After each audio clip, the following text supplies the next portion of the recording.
నా నామమున మీరు నన్నేమి అడిగినను నేను చేస్తాను.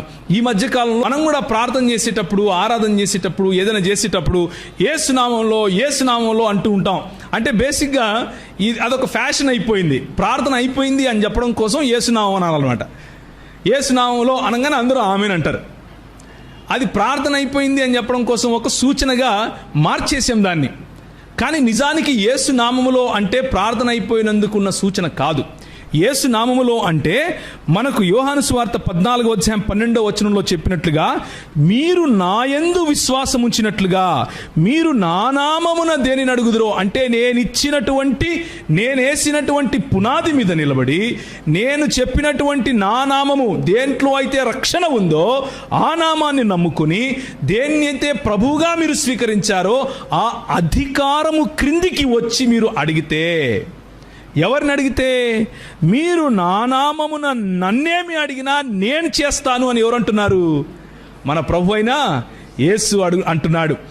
మన ప్రభు అయిన యేసు, మీరు తండ్రిని అడిగితే, తండ్రి నన్ను మీరు ప్రేమించుతున్నారు కాబట్టి, నా మీద విశ్వాసం ఉంచుతున్నారు కాబట్టి ఆయన చేస్తాడు అని ఎలా చెప్పాడో, అదే మాటను మీరు నన్ను నా నామమున ఏమడిగినా నేను చేస్తాను అంటున్నాడు.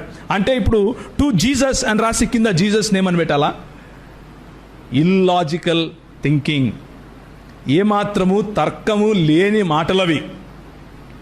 యేసు నామములో అంటే అర్థం ఏమిటంటే, యేసు ఇచ్చినటువంటి అధికారంలో.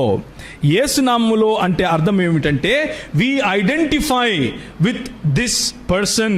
క్రీస్తు అన్నటువంటి వ్యక్తితో మా గుర్తింపు ఉంది.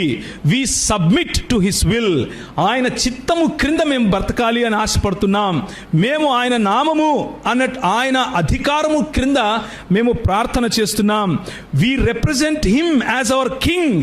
మేము ఆయన మా అధికారి, ఆయన మా రాజు అన్నటువంటి రాచరికం క్రింద ఆయన అంబాసిడర్స్గా, లేకపోతే ఆయన యొక్క రాజదూతలుగా మేము ఆయనను ఏం చేస్తున్నాం?